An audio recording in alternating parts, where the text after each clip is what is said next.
자꾸 오늘 할 거면. 자, 저번 시간에 이제 모의고사를 여러분들이 잘 풀어 오셨을 텐데 거기서 이제 여러분들이 질문이 좀 많이 들어온 문제 위주로 좀 이야기를 한번 해볼게요. 문학부터 할까, 붕어부터 할까? 네, 문학부터 하는 게 더 신건강에 좋겠지? 문학부터 좀 봅시다. 일단은 여러분들 좀 갖고 가셔야 되는 작품이 있는데요. 34페이지 한번 펴보죠. 34페이지. 그리고 오늘 교재 드립니다. 그러면 오가에 대한 해설이 가장 첫 번째 페이지에 있을 거예요. 넘겨주세요.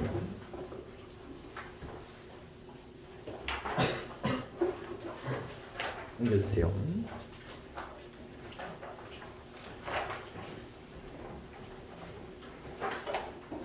자, 그리고 첫 번째 페이지 뭐가 있죠? 오가라는 작품이 있습니다. 자, 계속 반복해서 보여드립니다. 이렇게 토성, 중성, 종성? 그런 얘기라고 있어요. 초장, 중장, 종장. 이렇게 세 줄짜리 고전시들이 있어요. 이런 것들 우리가 뭐라고 부른다고? 아, 그렇지. 시조라고 불러요. 시조라고 부르고 언제 시대다? 바로 조선시대 때 씁니다. 그리고 이렇게 연시조, 이렇게 붙어있는 것들이 연시조라고 얘기를 하는데 쓰기가 아주 어려워요. 그러다 보니까 시조를 쓴 사람들 중에서도 전기 부분, 즉 양반들이 썼을 확률이 매우 높고요. 이 양반들이 쓴 시조는 두 가지 중에 하나라고 이야기했었죠. 하나가 임금님 사랑이요, 또 자연 친화, 자연 좋아해요 라고 이야기를 해보시면 되겠고요.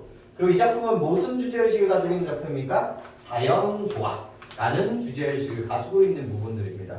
이걸 이해하기 위해서는 이 조선시대 때 만연했었던 성리학이라는 걸 좀 아실 필요가 있었을 텐데요. 이 성리학이라는 건 기본적으로 우리는 태어났을 때 착하게 태어나요. 착하게 태어난단 말이에요. 하지만 이런저런 세상의 쓴맛들을 보면서 먼지들을 덮었으면서 불우해진단 말이에요. 좀 나빠져. 그래서 우리는 이거를 깨끗하게 해야 돼. 근데 이걸 깨끗하게 하는 방법이 두 가지가 있는데 하나는요 학문수양이고요. 또 하나는요 자연 속으로 들어가는 거예요. 왜냐면 자연은 태어났을 때의 그 모습 그대로거든요. 그래서 그 자연의 성질들을 보면서 나도 그래야지 라고 생각하는 게 그 당시 양반들의 트렌드, 그 당시 양반들의 스탠스였다라고 생각하시면 됩니다. 그 얘기들을 아주 잘 보여주는 게 바로 이 작품 오부가라는 작품이에요. 그래서 제목이 오부가인데 해설을 해보면 뭡니까? 5가지의 법에 대한 노래입니다. 그래서 총 5가지의 자연물들이 등장을 하고요.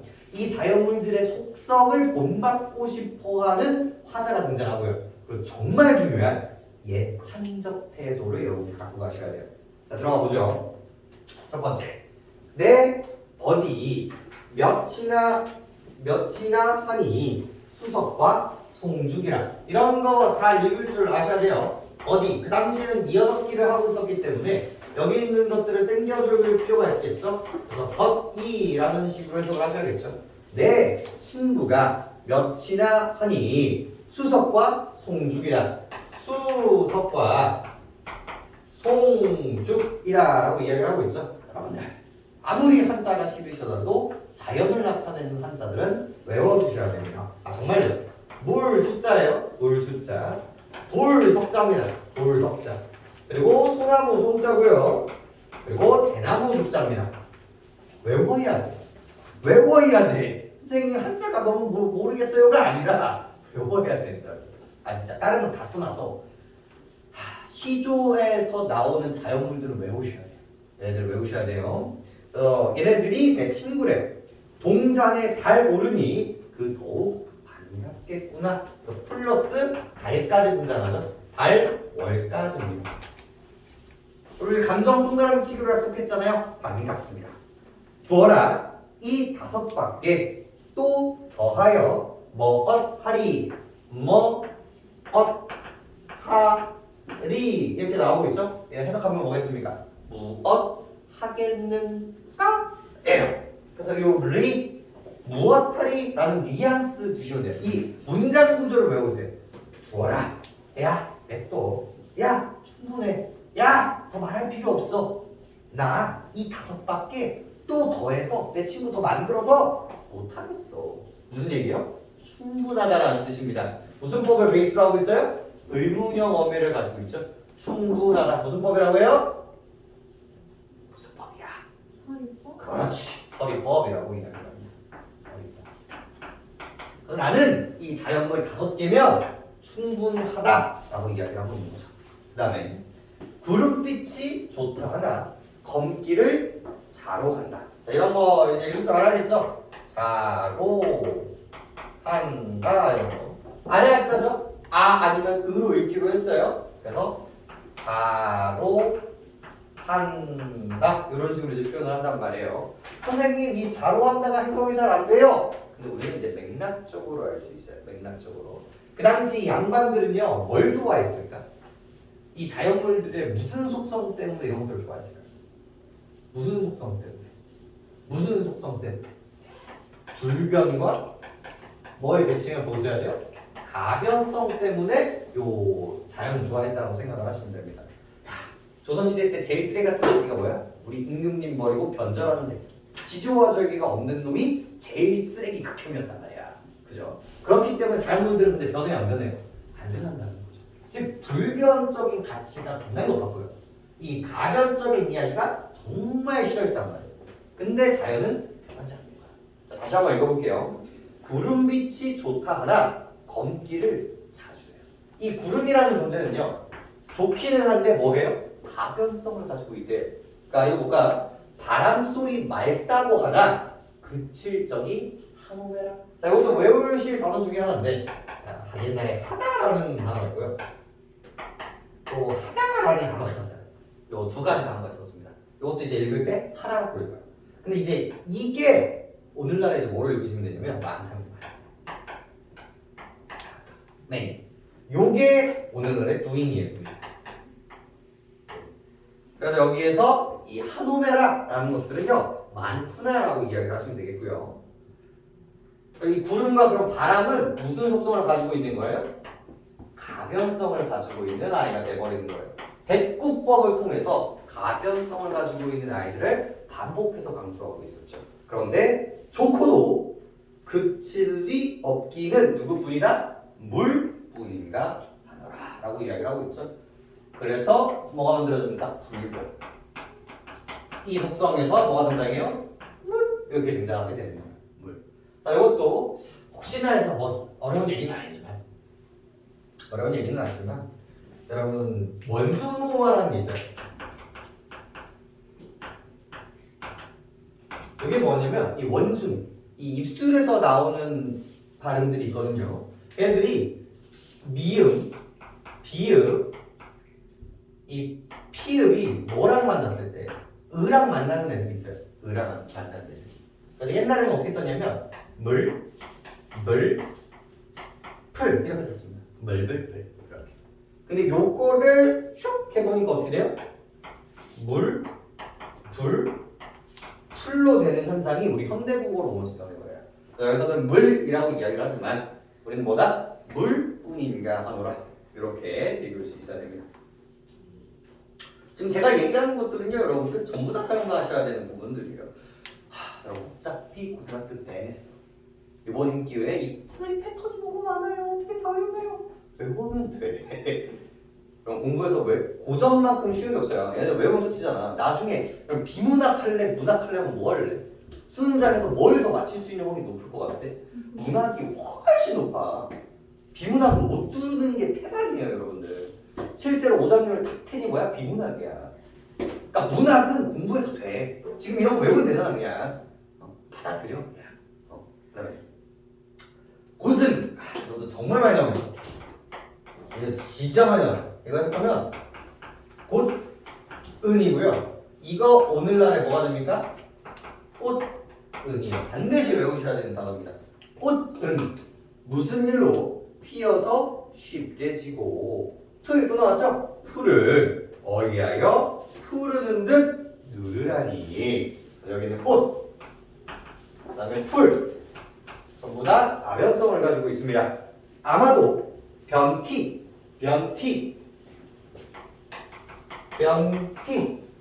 이거 우리 배웠어.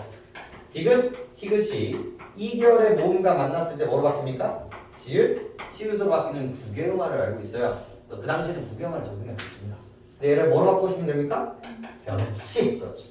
변치. 그렇게 바꿀 줄 알아야 돼요.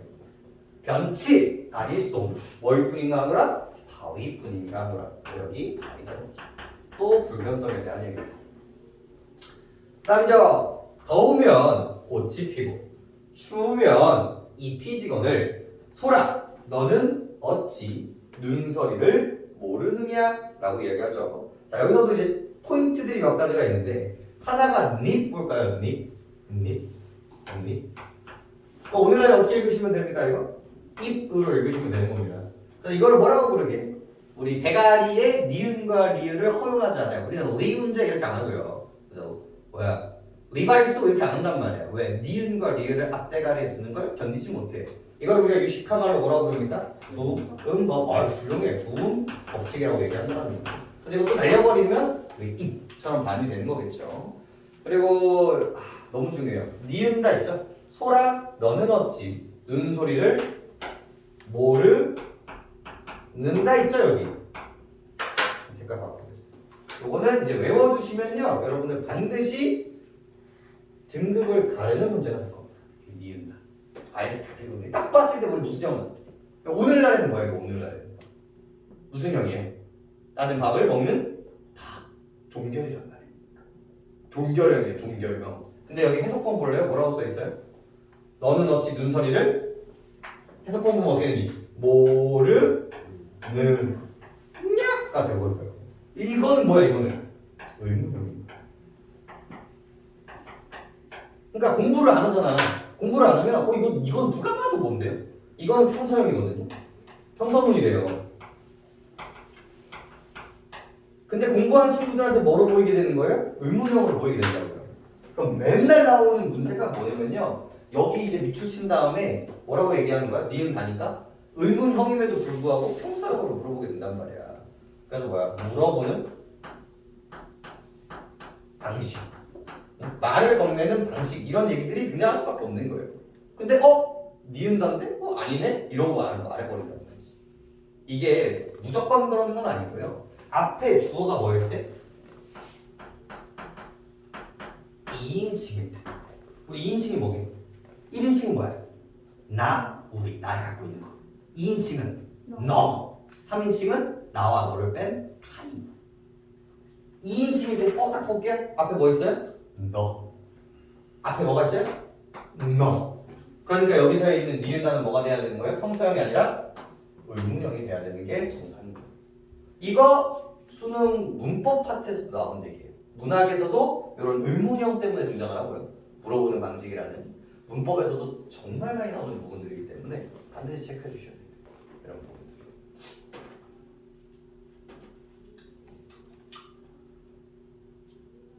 사실 이거를 가르치면서도 저도 이제 복합적인 감정을 갖고 있어요. 그래 들어나 놔라. 어차피 까먹을 거 아닌데 한 3-4번 듣다 보면 되겠지. 나중에 처음 듣는 얘기가 아니면 그때 잘 외우겠지라는 마음과 어차피 나오거든요. 이게 그냥 무조건 나와요. 내가 장담을 나 지금 10몇 년을 하고 있다니까 무조건 나와 무조건. 그래서 한 번 외워놓으면 딱 맞출 수 있는 거야. 하지만 안 외우겠지. 이게 까먹겠지 또. 그럼 어떻게 해야 돼? 적어놔야지. 그래갖고 노트 만들고 하는 거야. 그래서 나도 까먹어. 나도 전부 다 이런 것들. 근데 니들은 무슨 까먹을 안 외우냐 도대체. 그 다음에 9천 뿌리 깊은 줄을 글로 하야 하노라. 그래서 소라 얘가 항상 어떤 거야? 항상 푸르는 거야. 근데 왜 푸르니? 라고 이야기를 하니까 뭐예요? 깊은 땅속까지 뿌리가 고든 줄은 그것으로 인해 알겠다. 야 뿌리 보여요 안 보여요? 뿌리 안 보인단 말이야. 근데 얘가 사시사철 푸르기 때문에 얘가 뿌리가 고든 거, 지조와 절기가 좀 다른 걸 내가 땅을 안 파봐도 알겠어. 뭐를 통해서? 네가 항상 푸르는 것을 통해서. 그래서 여기 있는 가변성에 불변성에 뭐가 등장합니까? 이 소로 등장합니다. 그 다음에 나무도 아닌 것이 풀도 아닌 것이 곧기는 누가 시킨 것이며 속은 어찌 비은다. 이것도 뭐예요? 니은다라고 하지만 뭐라고 발음해야 돼? 비어있는 의문형으로 보셔야겠죠. 저렇고 저렇고 사시 네 가지 계절에 부르니 그를 좋아하노라 라고 이야기를 하고 있죠. 자, 그래서 마지막은 누구까지 등장합니까? 대나무까지 등장합니다. 조금 챙겨가 봅시다. 조금 챙겨가 볼게요. 자, 이 작품을 하면서도 여러분들 또 이제 상기시켜야 되는, 환기시켜야 되는 개념이 있죠. 우리 양반들이 항상 친구 먹고 싶어가지고 미쳐 날뛰는 네 가지 멋이 있죠. 누구야? 배웠잖아. 네 가지 몇, 사, 분, 자, 다시 떠올려야죠. 그래서 뭐 했어요? 매, 난, 국, 주. 그래서 매화, 난초, 국화, 대나무. 여기에 플러스 뭐까지 있어야 됩니까? 소나무까지 좀 있어야 돼요. 얘들은 항상 지조와 절개, 불변성에 대한 이야기와 동일시대로 얘네들은 그 이미지를 좀 가질 필요가 있겠고요. 이 대나무 같은 경우는 어떤 속성을 가지고 있냐면요. 두 가지인 거죠. 하나가 뭐예요? 사시사철. 사시사철 그레인, 푸른색이죠. 그래서 지조와 절개까지 이미지를 갖고 있고요. 그 다음에 뭐냐면 속이 텅텅 비어 있죠. 속이 텅텅 비어 있죠. 그럼 무슨 이미지가 있을까? 속이 텅텅, 속이 텅텅. 야, 안 피고, 이것도 안 피고 있는 거 봐요. 포기하지 말라고, 이 자식아. 포기하지 말라고. 뭐라고, 밀리하라고. 하! 네, 자. 누가 제발, 송, 텅텅 비어있으면, 그 당시 이제 청백리라고 들어보셨나요? 이게, 뭐라고 그러냐? 까먹었잖아. 뭐야, 이거. 그거. 청렴결백하다는 거예요. 청렴결백. 물질적인 가치가 아니라 열심히 백성들을 위해서 깨끗하게 했던 사람. 이런 것들이 청백리라고 이야기를 하거든요. 두 가지 속성을 가지고 있는 아이기 때문에 되게 좋아했다는 거예요. 마지막, 작은 것이 높이 떠서 만물을 다 비추니 밤중에 광명한 이가 너만하니 또 있겠느냐. 보고도 말 아니하니 내 것인가 하노라. 자, 나머지 애들은요 불변성. 물론 얘도 이제 불변성이 있기는 하지만 달은요 불변성에다가 한 가지 속성이 더 추가가 됩니다. 달을 좋아하는 이유가 뭐예요? 보고도 아무 말 하지 않는다는 거예요. 그럼 대칭은 뭐가 되겠어요? 그럼 존나게 말이 많다라는 이야기입니다. 이런 얘기가 나오는 이유가 뭐냐면요. 자, 이번 기회에 좀 가져가셔야 되는 작가. 이거 누가 썼어요? 이 아저씨는 알아두시면 누구 좋습니다. 우리 그 고전 시가 라인의 한 축을 담당하고 계시는 분이기 때문에. 자, 그래서 시대를 좀 아시면 돼요. 조선 중기 후기입니다. 그러니까 중기의 후기, 그 느낌은 뭐냐면 사화. 이 조선 신진 사대부들이랑 이 고려 그 제자들이랑 신나게 배틀을 벌일 때 싸운 사람이에요. 그러니까 맨날 임금님 아내도 누구 네가 잘나니 네가 못했니 하면서 치고받고 싸울 때였단 말이야. 실제로 임금님이 윤선도를 되게 좋아했어요. 되게 좋아했는데 문제는 뭐예요? 이 조선 신진 사대부들이 얘를 엄청나게 싫어했다는 거지. 왜? 서로 다른 애니까. 그래서 얘가 뭘 가버려요? 귀양을 가버려요. 귀양을 딱 때려버려요. 거기 가면서 쓰는 시들이에요. 이런 걔네들 대부분 시가. 그럼 봐봐. 그럼 이해가 돼. 말이 존나게 많아. 너무 싫어. 뭐야? 속세에 그 간신배들을 생각하는 거예요. 그런 생각놈들을 생각해보면 말없이 항상 내 곁에 있어. 그러니까 항상 내 주변에 신하들이 있었고 막 시끄러웠잖아. 이게 귀향해 보니까 뭐야? 누구만 있는 거야? 달만 나를 따라와 주는 거야. 그래서 그런 이미지가 여기 담겨 있는 거예요. 그래서 아무 말 없는 달이 뭐였나? 내 친구다. 이 달을 기억해 주셔야 되는 이유가 뭐냐면요. 이 당시에 나오는 달들은 뭐일 확률이 되게 높아. 둘 중에 하나니까 뭐일 확률이 되게 높아요. 하늘 위에서 우리를 비춰주는 사람들 있잖아. 해, 달, 별 얘네들 다 뭐일 확률이 높았어? 임금님 확률이 높았어. 여기서 임금님이라고 하면 되게 안 되게 안 된다는 거지. 임금님이 아니라 나의 친구. 내가 본받고 싶은 사람. 친구라고 이제 얘기를 해야 된다는 거예요. 오케이? 그래서 이 작품을 관통하는 표현법 두 가지가 있습니다. 너, 우리 달과 이 자연분들한테 너라고 이야기를 하죠. 무슨 법을 베이스로 하고 있습니까? 의, 인, 법을 베이스로 하고 있다는 게 정말 중요하고요. 두 번째로 챙겨가셔야 되는 게 우리 오프닝 때 얘기를 했었던 얘네들의 속성을 뭐하고 있어요? 칭찬하고 있어요. 와, 너 불변성 쩐다. 와, 너만한 애가 없다. 이걸 우리 뭐라고 얘기합니까? 예찬적 태도라고 이야기를 하게 되는 거예요. 예찬적 태도. 이 두 가지는 조금 가져가실 필요가 있습니다. 이 작품은요, 그냥 아셔야 되는 작품이에요. 이 작품은요, 아셔야 되는 작품이에요. 이거는 중학교 3학년, 고등학교 1학년 되게 가까운 데 쓰이는 작품들이니까요. 반드시 알아두시면 좋을 것 같습니다. 됐죠? 자, 나는 빠르게 한번 읽어보면서 포인트만 조금 잡아보도록 하죠. 자, 박완서의 꽃 축석도 같은 것들을 봅니다. 이런 작품들을 뭐라고 부르죠? 이런 작품들을 뭐라고 부릅니까? 이런 것들 뭐라고 불러? 뭐라고 부르냐고? 뭐라고 불러? 어디? 어디? 다음 거, 나. 박완서의 꽃 축석도 이런 걸 뭐라고 부릅니까? 숲이. 수필이라고 불러. 여기. 가나. 여기서 나. 이제 풀어야 되니까. 예. 이 꽃 축석. 글이 많아 보이지만요, 많은 이유가 있어요. 그러니까 바빠 죽겠는데 글을 많이 쓰는 이유는 뭐냐면 내용이 별거 없기 때문에. 이런 것들을 이제 뭐라고 부르냐면 수필이라고 부르고요. 이 수필은 교술갈래입니다. 교술갈래의 포인트는 교훈, 즉 깨달음을 기반으로 하고 있다는 거고요. 이 수필의 특징 중에 가장 큰 포인트는 뭡니까? 여기 등장하는 화자가 즉 누굽니까? 작가라는 거죠. 그래서 작가는요, 이 두 가지를 얘기할 수밖에 없어요. 자신의 체험, 혹은 일반적인 생각, 그리고 어떠한 깨달음을 기반으로, 어떤 경험을 기반으로 바뀐 나의 깨달음입니다. 그러다 보니까 나쁜 거, 좋은 거로 나올 수밖에 없습니다. 이럴 수밖에 없어, 이 구조 자체가. 그래서 뭐가 부정적인 거고 뭐가 바뀌어서 긍정적으로 인식하고 있는가를 좀 초점화해서 읽어보시면 되는 거거든요. 빨리빨리 읽어볼게요. 작년 가을에 이웃집에서 복수초 하나를 나눠받았다. 뿌리는 구근이 아니라 끝갈색의 잔뿌리와 검은 흙이 한데 엉겨 있고 키는 땅에 작은 듯이 작은데 잎도 새도 깃털처럼 짧게 갈라져 있어서 전체적으로 볼륨이 느껴지지 않아 하찮은 잡초처럼 보였다.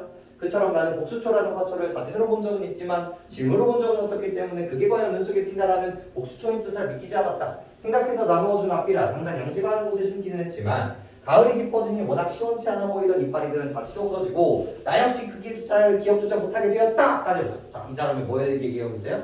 체험에 대해서 이야기하고 있어요. 이 사람이 뭘 받습니까? 어떤 씨앗을 받아요. 씨앗을 받아. 어떤 풀을 받았단 말이야. 근데 이 사람의 감정이 중요하지. 좋게 생각했어? 나쁘게 생각했어? 긍정이야 부정이야? 딱 받았을 때 긍정이야 부정이야? 어려워. 긍정이야 부정이야? 긍정이야 부정이야? 야, 긍정 손 들어봐. 긍정. 부정 손 들어봐. 부정. 뭐 안 되는 건 뭔데? 장난해? 생각을 말하라고. 생각을. 좋아요 나빠요 지금? 감정 봐봐. 생각해서 나누어 준 분 앞이라 당장 양지 바랄 곳에 심기는 했지만 워낙 시원치 않아 보여서 기억조차 못했다고요. 생각 잘했어 안 했어? 생각 잘했어. 시야는 바뀌는 했지만 얕잡아봤다고. 부정적으로 생각을 했단 말이야. 별로 중요하게 생각하지 않았다. 끝이야. 여기까지 읽었을 때. 그 다음에 아마 3월이 되자마자였을 것이다. 샛노란 꽃이 두 송이 땅에 닿게 피어 있었다. 하도 키가 작아서 하마터면 밟힐 뻔했다. 그러나 빛깔은 진한 황금색이어서 아무도 싹 트지 않은 황량한 마당에 생뚱스러워 보였다.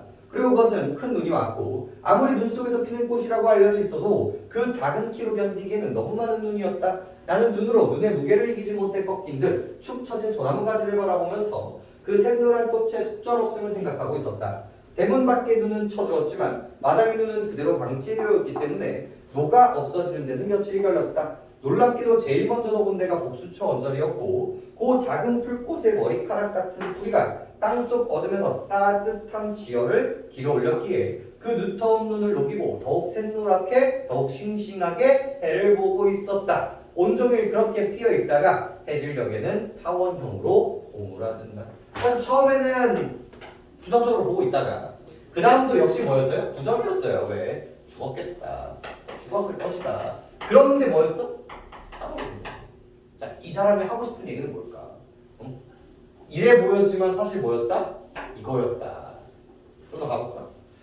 사실 다 읽을 필요도 없는데 온종일 그러다가 아주 시들어버릴 줄 알았는데 그 다음날 해만 두면 핍니다. 마냥 그럴 수 없는 일이다. 다시 꽃 안 깨고 져버린 날이 있었기에 그게 피어있는 동안이라도 누구에겐 보고 싶어서 집에 사람 손님만 오면 그걸 구경시킨다. 그러다 내가 기대하는 것만치 신기해주는 이가 별로 없다. 어떤 친구는 마당에 피는 꽃이 100가지도 넘는다고 해서 부러워했는데 이런 것까지 쳐서 100가지냐고 기막힌 듯이 물었다. 듣고 보니 내가 그런 자랑을 한 것도 있는 것 같았다. 그러나 거짓말한 것은 아니었다. 그 친구는 아마 기화효초가 오러진 광경을 상상했나 보다. 내가 100가지도 넘는다고 하는 것은 복수초 다음으로 피어날 민달레 나즈빛꽃 할머니까지 다 합친 수였다. 올해는 복수초가 1번이었지만 작년까지만 해도 살균수가 1번이었고 곧 4월이 되면 묵념매와 살구자도 앵두 주판나무 등이 꽃을 피우겠지만 그래도 조금씩 날짜를 달리해 순서대로 피우면서 그들의 제비꽃이나 민들레 은방울꽃을 다 읽을 필요가 없어요 이게. 진짜 읽을 필요가 없다니까. 그 다음에 야 눈으로 보는 거야. 그 다음에 수선하나 버거시 필모에는 피껏 산사촌을 있다가 꽃대를 밀어올 것이다. 이렇게 그것을 기다리고 마주하면 내 머리에 축석구가 생기게 되고 축석구는 원래 이름과 왜 몇 번이라는 게 알게 되었다. 이름 모르면 100번이라는 숫자도 나오지 않을 것이다. 그것들이 순서를 지키지 멋대로 피고지만 이름이 궁금하지 않을지도 모른다. 내가 출석을 부르지 않아도 사실 마지막만 읽으면 돼. 무조건 마지막만 읽으라는 게 아니라 힘을 이제 마지막에 주면 돼. 이거는 그냥 쓱 내려가고 그렇구나. 나는 내가 그대로 나는 그것들이 올해도 하나도 결석하지 않고 전원 출석하기를 바라기 때문에 그것들이 뿌리로 씨로 잠든 땅을 함부로 밟지 못한다. 그것들이 왕성하게 자라 여름에는 그것들이 목마를 가가 마음 놓고 어디 여행을 못할 것이다. 그것을 출석할 때마다 내 가슴을 기쁨으로 뛰놀게 했다. 백식구는 대식구다. 나에게 그것을 부양할 마당이 있다는 것을 생각만 해도 감정이죠. 뿌듯한 행복함을 느낀다. 내가 이렇게 사치를 해도 되는 것일까? 송구스러울 때도 있다. 그것들은 내가 기다리지 않아도 올 것이다. 그래도 나는 기다린다. 기다리는 기쁨 때문에 기다린다. 이 사람의 감정선들은 크게 두 가지거든요. 한 가지가 뭘까요? 한 가지가 내가 무슨 뭔 생각을 하면 얘는 뭐예요? 와요. 그러니까 내 아이의 생각이 중요한 게 아니라 뭐야? 오는 거야. 이거에 대한 자연물에 대한 감정. 근데 이거를 좋게 생각해, 나쁘게 생각해? 좋게 생각하다고. 감정 우선 뭐야? 행복하다, 행복하다. 그리고 이제 친구와의 대칭점인 거죠. 친구와의 대칭점. 친구는 이 꽃의 소중함을 알아요, 몰라요? 몰라요. 나는 1년의 과정을 봤기 때문에 이거에 대한 소중함을 알아요, 몰라요? 알아요. 항상 이런 대조 대비를 가지고 우리한테 보여준단 말이야. 니들 친구니? 니들 나니 친구니? 이렇게 물어보는 거란 말이야. 너희들도 친구였지? 나처럼 하지 않을래? 이게 이제 수필의 기본이란 말이에요. 오케이? 이렇게만 읽으시면 되는 거예요. 자, 22번. 틀렸으면 혼나야 돼. 자, 시를 볼 때 우리는 뭘 봐야 돼? 신상을 봐야 돼. 꽃 하면 느낌이 없잖아? 그래서 어떻게 해야 돼? 빨간 꽃, 푸른 꽃 해버린단 말이야. 근데 가에 어디 동그라미 쳐야 됩니까? 그럼 틀면 안 돼. 못 봤을 거 아니야.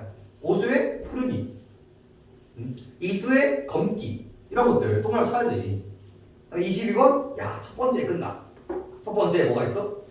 그렇지, 색채어. 1번 끝나야 돼. 1번에 색채어를 쓰면 시각이 나오고요. 시각을 쓰면 감각점이 된단 말이야. 혹시나 내가 틀렸다, 손 들어. 혹시나 내가 틀렸다, 손 들어봐. 당당히 들어봐. 당당히 들어봐. 몇 번 했어? 맞았어?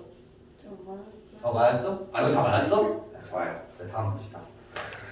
그리고 나머지 것들도 중요하죠. 서리법, 음성 상징어, 말을 건네는 방식, 단어법 전부 다 우리가 한 번씩은 언급했던 부분들입니다. 자, 23번 어려웠죠. 가와 나 모두 관찰 환경을 바탕으로 사물의 속성을 인식하고 있습니다. 사물의 속성을 인식하는 것은 사물의 모습에서 추상적인 의미를 발견해내는 것이죠. 그런데 관찰한 겉모습은 사물의 속성을 인식하는 데 도움이 되기도 하지만 방해가 되기도 합니다. 옳지 않은 거니까 3번 보겠습니다. 가의 육수에서 화자가 달을 높이 떠 있는 것을 보고도 말 아니하는 과묵함이라는 속성을 인식하는데 방해가 된다고 생각하고 있군이라고 얘기하고 있죠. 이거 내가 틀렸다 손 들어봐. 자, 3번이 대답일 수 있는 이유는 뭐냐면 달에 대해서 긍정이에요, 부정이에요? 우리는 긍정적으로 생각하고 있죠. 그러니까 3번이 답이 되기 위해서는요, 이 과묵함이라는 속성을 인식하는 방해물이 있어야 돼요. 3번 이 달 쪽 볼게. 육수 보면 되겠죠. 작은 것이 높이 떠서 만물을 다 비추니에요. 자, 그러면 높이 떠서는 좋아요, 나빠요? 좋아요. 왜? 만물을 다 비추니라는 긍정적인 서술로 넘어오기 때문에 그래요. 근데 3번 같은 경우는 뭐라고 얘기하고 있어요? 높다라는 게 어떻게 해석하는 거야? 거리감으로 해석을 해버리는 거야. 그러니까 문제는 막 나오지 않아요. 실제로 높다는 뭐이기도 해요? 거리감이기도 해요. 거리감. 하지만 여기서 거리감으로 쓰인다? 아니지. 님이 너무 멀리 있어가지고 높이 있어요 이러면 나빠. 장애물로서 등장을 한단 말이야. 하지만 여기서의 이 주제의 의식은 자연물과 친구였잖아요. 그러니까 3번 같은 뉘앙스는 이렇게 쓰면 된다 안 된다? 안 된다는 거지. 그래서 답은 3번이 되겠고요. 자, 24번. 보기의 가사상의 시상전개를 나타낸 것입니다. 이를 바탕으로 가를 이해한 것으로 적절하지 않은 것은 그래서 A 1, 2, 3, 4, 5, 6수를 이렇게 나눠주고 있는데 자, 적절하지 않은 거니까 4번 볼게요. B, C에서 중심 소재로 향했던 화자의 시선이 D에서는 내면으로 이동하고 있다라고 이야기를 하고 있는데 봐봐. 시선이 내면이냐 외면이냐는 얘기는 뭐냐면 나의 감정이니 아니면 외양 묘사니인 거예요.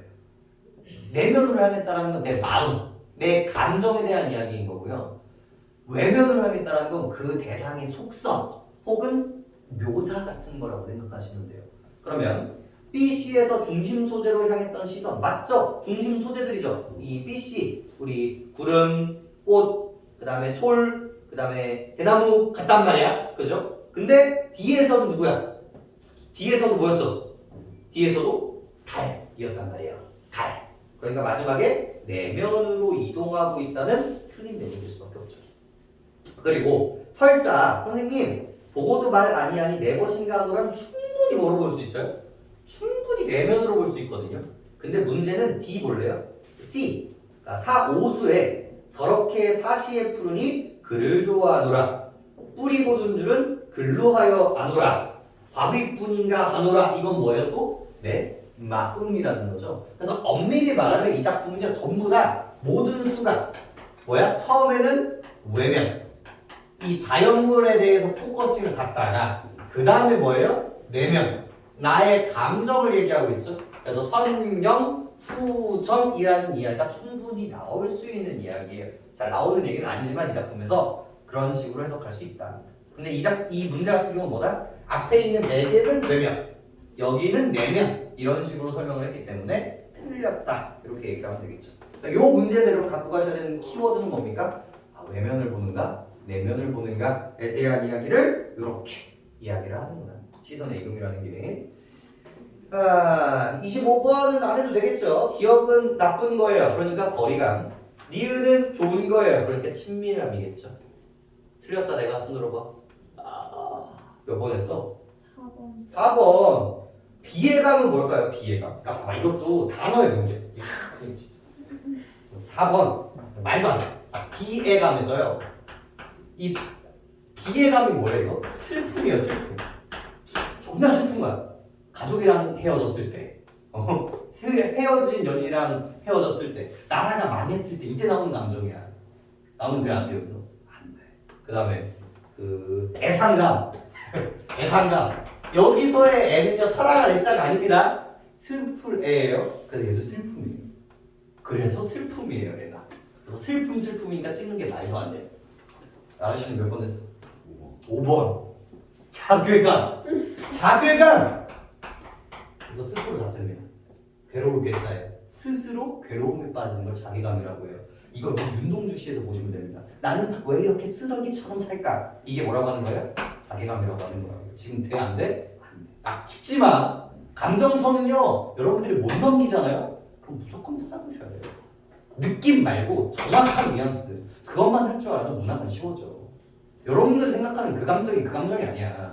깜짝깜짝 놀라 내가 그냥 애상감 사랑해요 이러면 진짜 큰일 난다고. 자괴감 그냥 대충 나빠. 안 돼. 내가 나쁜 건지 제가 나쁜 건지도 생각을 해야 된다고. 알겠습니까? 네, 좋아요. 5번 마지막. 나를 고려했을 때 A에 담긴 내용으로 적절한 것은 그래서 4번 찍으시면 되겠죠? 애정, 기대감. 감정이 봐봐. 결국은 뭐가 나와? 처음에는 기대해서 안 했어? 기대해서 안 했어? 안 했어. 근데 뭐로 바뀌어? 출석부 1번 네가 1번이구나. 기대감. 알겠습니까? 됐어.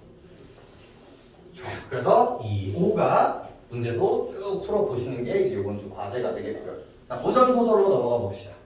고전소설로 가보죠. 저번 주 과제에서 넘어가 보시면 되겠죠. 네, 최고 운전 39페이지 35번 37번 문제입니다. 알아두시면 좋죠. 이 작품 몇 가지가 조금 있어요. 이 몇 가지 작품 라인들이 있는데 우리나라가 진짜 힘들게 삽니다. 항상 여기 일본에서도 치고 중국에서도 치고 막 치요. 그러다 보니까 이제 정신승리하는 작품들이 조금 많아요. 특히나 뭐 임진왜란이라든지 병자호라든지 이런 작품 그 전쟁을 당하고 나서 우리나라는 졌어. 하지만 사실 이겼다. 약간 이런 작품들이 조금 있는데 이 작품도 그런 위 중에 하나입니다. 우리가 중국의 수탈을 진짜 많이 당해요. 중국의 수탈을 많이 당하는데 그 중국을 연매기는 영웅들이 이제 항상 등장을 하는데 근데 이 작품의 특징은 뭐냐면 다른 작품들은 허브 인물이 등장하거든요. 근데 이 작품 같은 경우는 진짜 있었던 인물입니다. 진짜 이 한국인으로 태어나서 중국에 가가지고 벼슬을 그 어려운 그러니까 고시가 있잖아요. 우리도 이제 그 과거 시험을 보잖아. 근데 중국에도 과거 시험이 있었어요. 그리고 외국인들한테 이제 열려있는 과거 시험이 있는데 거기서 당당하게 1등을 해서 중국의 고위직까지 올라가게 됩니다. 그러니까 그 사람을 모티브로 해가지고 쓴 작품이라고 생각하시면 돼요. 그러니까 이러니 해도 영웅전이기 때문에 영웅을 이제 서사를 조금 따라가고 있다라고 생각하시면 됩니다. 항상 비겁한 탄생. 아래서 깨어나거나 자고 있는데 여기 확 해가지고 들어와가지고 까꿍하고 태어나거나 선녀가 와가지고 귀한 분이니 잘 챙겨주세요 하면서 태어나거나 그런 식으로 이제 태어난 다음에 항상 뭘 당해요? 위기를 당해요. 항상 고아가 돼요. 어떻게든 엄마랑 아빠랑 헤어져. 엄마 아빠가 죽든 병으로 빨리 죽든 임진왜란 때문에 뭐 헤어지든 맨날 혼자가 돼. 근데 얘가 뛰어나잖아. 그러니까 둘 중에 하나거든요. 조력자가 와가지고 얘를 구해주거나 혹은 얘 혼자 너무 뛰어나가지고 이렇게 해야겠군 이렇게 해가지고 지가 이제 잘 성장을 하거나 그런 이야기가 있습니다. 그리고 이제 조력자를 만나서 이제 어떻게 수습을 하다가 항상 뭐가 일어나요? 나라에 시련이 일어나게 됩니다. 첫째 시련이 부모님과 헤어졌을 때, 두 번째 시련이 나라가 망할 때, 그때 이제 자기의 능력치를 확 하고 하면서 이제 입신양면을 하는 그런 서사를 그대로 갖고 있다라고 생각하시면 되겠죠. 그래서 일단은 사전 지식 없이 한번 들어가 보려고 하는데 괜찮을 것 같아. 이거는 얘기하고 보죠. 자, 어디서부터 시작을 해야 됩니다. 앞부분은 뭐 다 똑같으니까 얘가 고아가 돼요. 앞부분 다 똑같으니까 고아가 됩니다. 이거 안 필요 없어. 고아가 됩니다. 근데 얘가 조금 웃겨. 얘가 지금 제일 먼저 하고 싶은 게 뭐예요? 딱 고아가 됐어. 여러분들이 고아가 됐다? 그러면 제일 먼저 해야 될 게 뭐겠고? 지금 여러분 나이야. 고아가 됐어. 그럼 뭐 할래? 고아가 됐어. 남자들만 생각해볼까? 남자들 고아가 됐어. 그럼 어떻게 할래? 그러니까 할 수 있는 게 뭐가 있어? 생각해. 뭐 할 거야? 뭐 할 것 같아? 그치, 돌아다니겠지. 그럼 돌아다니다가 뭐 할래? 봐봐. 우리의 최고 결핍은 뭐야? 지금 여러분 고아가 됐잖아. 그럼 내가 생기는 모든 문제는 뭐 때문에 일어나는 거야? 가족이 없기 때문에 생기는 거야. 그럼 나는 뭐 해야 돼? 가족을 만들어야 돼. 자, 그럼 여러분들이 가족을 만들기에 가장 적합한 방법이 뭘까? 여러분들이 가족을 만들어야 되면 뭐 해야 돼? 입양. 여러분 나이대를 입양할 수 있는 사람이 많을까? 쉽지 않아. 뭐 해야 돼? 결혼하면 돼. 결혼하면 가족을 만들 수가 있어. 되게 웃긴 게 얘가 여자를 좀 바뀌었습니다. 좀 그런 나쁜 뜻으로 바뀌는 게 아니라 아무튼 가정을 만들고 싶었던 거예요. 그래서 이게 막 이렇게 혼자서 먹고 살고 이렇게 있었는데 어느 소문이 들립니다. 어느 집 어느 승상대 딸내미가 그렇게 이런 얘기를 들은 거예요. 그래서 얘가 저 사람이다. 내가 저 사람이랑 결혼을 해야겠다. 라고 해서 무슨 꾀를 하냐면요. 그 당시에 이제 수많은 이 아르바이트, 알바 천국 중에 하나가 뭐였냐면요. 거울 고치기가 있었어요. 거울 고치기, 거울 닦기. 그 당시에 거울은 엄청나게 비싼 거였기 때문에 함부로 나오면 안 됐거든요. 그래서 이제 막 구두 닦듯이 이렇게 닦는 거였는데 그 당시에는 여자 얼굴을 볼 수가 없었어. 여자는 항상 그 안쪽 귀한 연인일수록 안쪽에서만 살기 때문에 항상 그런 소문으로밖에 못 들었거든요. 그래서 실제로 결혼한 날 보는 경우 태반이었단 말이야. 근데 소문만 믿고 내 인생을 다 올바하기는 좀 그렇잖아. 그래서 거울 닦는 알바생으로 위장을 해서 들어갑니다. 거울 닦으세요. 거울 닦으세요 하고 이제 거울 닦는 거예요. 거울 닦다가 저쪽 뒤쪽에서 이제 뭐야? 이제 그 여인이 보고 있는 걸 거울을 슬쩍 한 거야. 거울을 샥 떠서 본 거야. 근데 너무 예뻐. 아, 첫눈에 반했어. 여기다. 그래서 거울을 탁 놓습니다. 쨍그랑. 그 당시 거울이 개 비쌌거든요. 그래서 거울을 깨트려 버려요. 그러니까 얘가 이제 책임을 져야 되잖아. 근데 막 그 당시에는 막 곤장 맞고 막 그랬는데 얘가 당당하게 얘기를 하는 겁니다. 거기 어른한테. 아이 뭐 깨진 건 어쩔 수 없고 제가 여기서 공정하겠습니다. 거울값만큼 제가 공정할 테니까 알아서 하슈. 아 대체 이러고 있는 거예요. 그래서 이제 여기서 이제 그 하인일을 하기 시작을 해요. 하인일을 했는데 처음에는 얘가 뭘 봤냐면요. 말이랑 뭐 판본마다 좀 다른데 양치기의 일을 맡겨요. 근데 얘가 가만히 있잖아요. 가만히 있으면 애들이 알아서 움직여요. 알아서 풀 먹고 알아서 먹고 갑자기 피 불어. 삐리리 하면은 이쪽으로 가고 삐리리 하면 저쪽으로 가는 거야. 그래서 그걸 보고 있었던 이제 이 아버지 그 딸의 아버지의 아내가 이게 범상치가 않다. 범상치가 않으니까 좀 잘 대우를 해줘라. 그리고 나서 이제 뭘 하냐면요. 그리고 나서 이제 그 당시 꽃도 되게 비쌌거든요. 그래서 이 야경을 조정하는 그 꽃을 피우고 꽃을 예쁘게 갖고 가는 이제 가드너를 이제 취업을 하게 됩니다. 근데 얘가 키우는 거 뭐야? 이렇게 푹 하니까 어때요? 꽃이 막 자라는 거예요.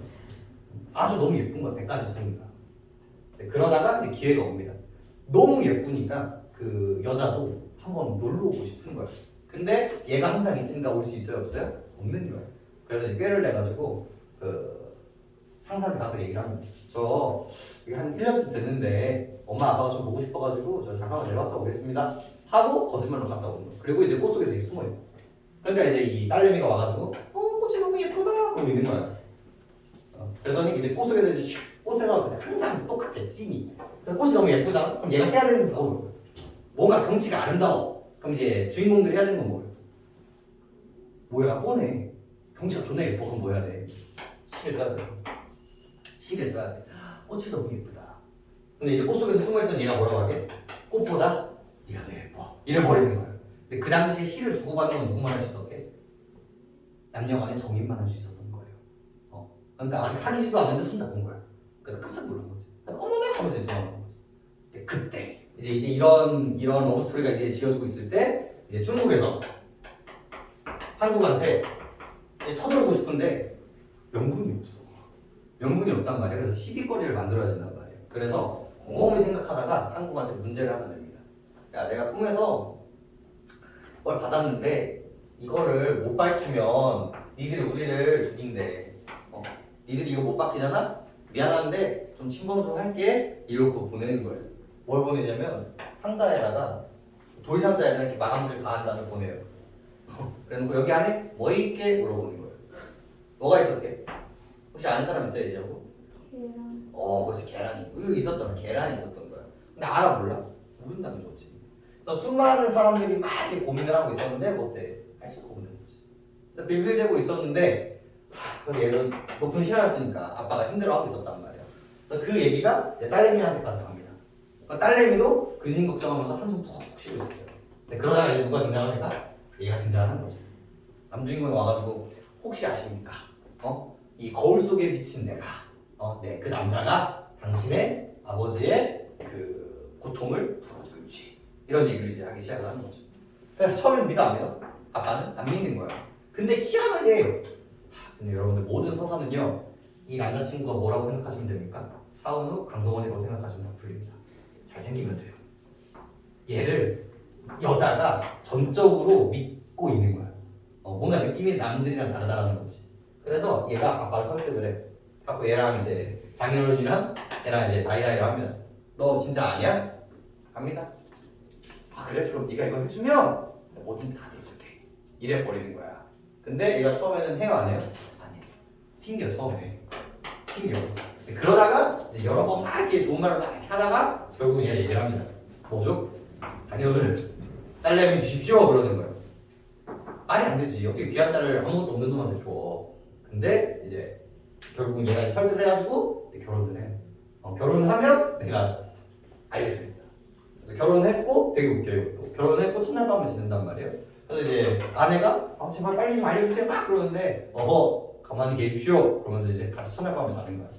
자고 있는데 갑자기 아내가 막 부스럭부스럭하는 소리에 아내가 딱 눈을 떠요. 근데 얘가 뭐야? 자고 있는데 요정들이 딱 와가지고 여기다가 발가락에다가 붓을 꼽아줘요. 이렇게. 그래서 랄랄랄랄라 이러고 있는 거야.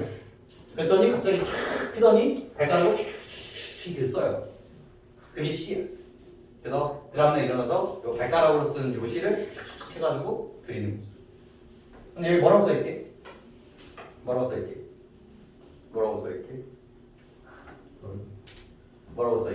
계란. 계란이긴 한데 마지막 줄이 뭐게? 목 놓아 소리 내고 싶지만 소리 낼 수 없네 이러면서 끝나는 거야. 목 놓아 소리 내고 싶지만 소리 낼 수 없네. 그래서 이 시를 이제 중국한테 보냅니다.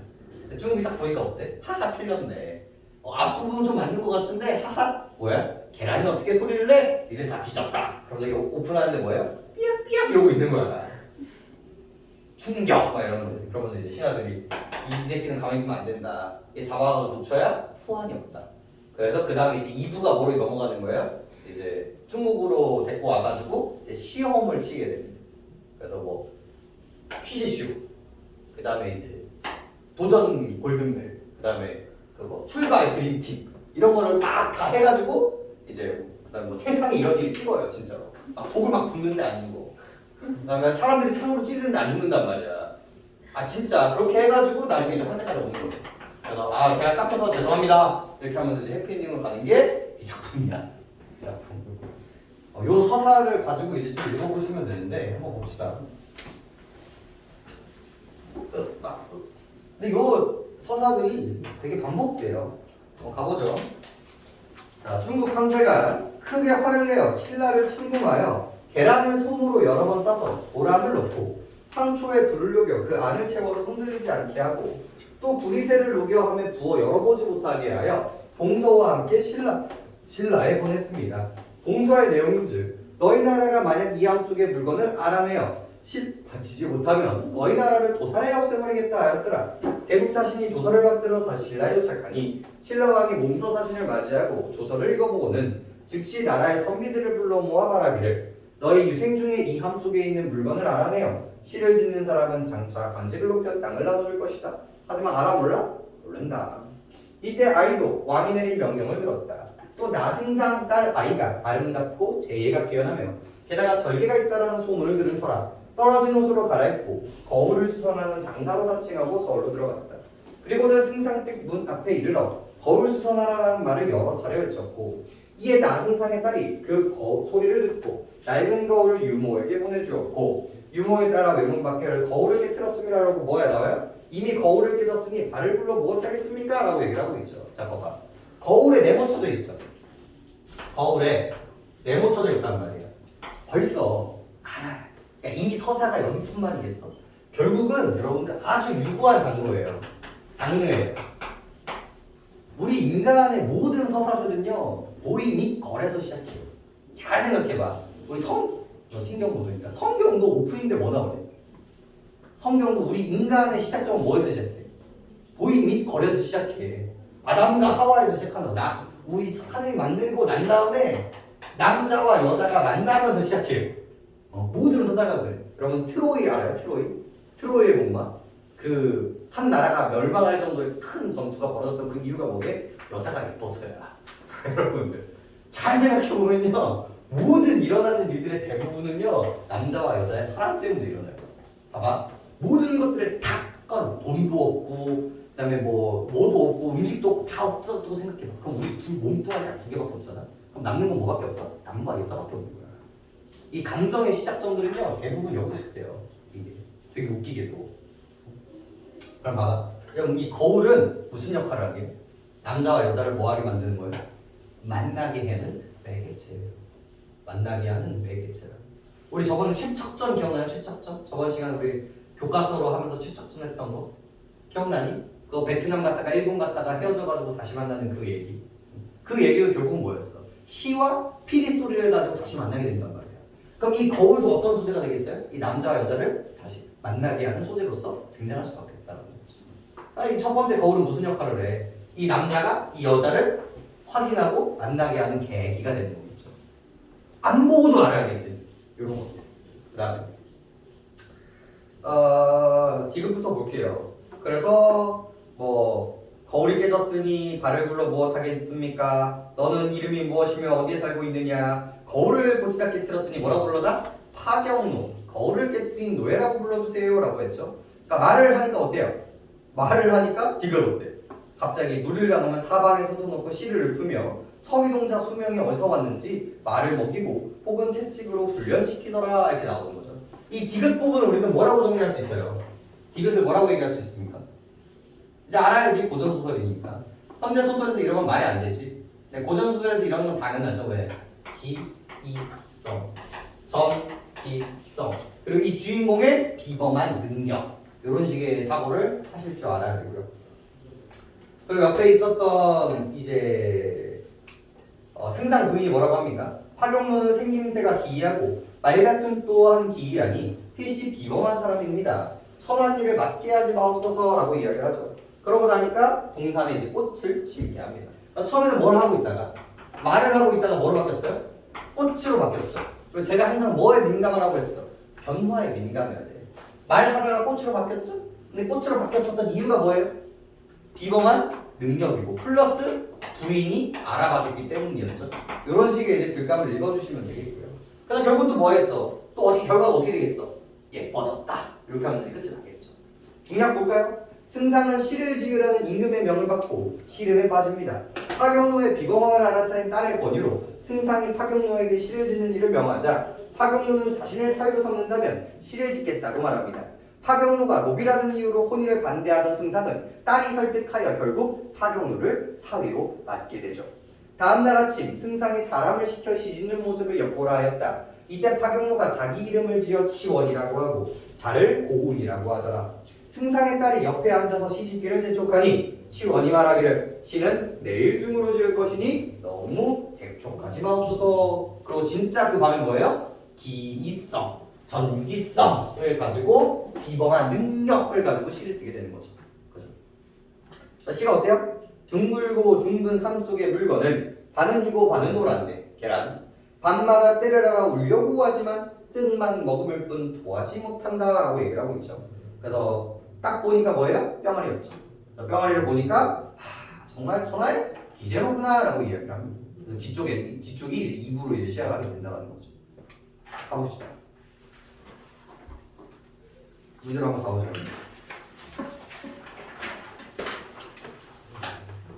자, 1번. 봐봐. 자, 여러분들 다들 고전 소설을 읽어야 될 때 마인드. 내가 이것만큼은 좀 읽고 가야 된다. 첫 번째가 뭐냐면요. 인지성. 특히나 정보의 인지성은요. 문제가 정말 많이 나옵니다. 그 순간에 이 사람이 이 정보를 알았냐 몰랐냐가 존나게 중요해요. 진짜 너무 중요하거든요. 1번 읽어볼게요. 아이는 승상댁 노복이 된 이후에 돌함의 존재에 대해 알게 되었다. 즉 이건 무슨 얘기예요? 얘가 노예가 되기 전에 이 돌함의 존재를 이 전에 알았니? 왜 이렇게 적은 거야? 이 전에 알았니? 이 후에 알았니에 대한 이야기란 말이에요. 근데 뭐가 있었게? 우리 앞쪽에 몇 번째 줄 보시냐? 하나, 둘, 셋, 네 번째 문단 있죠? 이때 아이도 왕이 내린 명령을 뭐였어요? 들었다에 대한 이야기가 있는 거죠. 이미 알았다 몰랐다? 이미 알고 있었다. 이 문제가 첫 번째 고전소설의 첫 번째 문제는요. 팩트 체크 문제다. 팩트 체크 문제.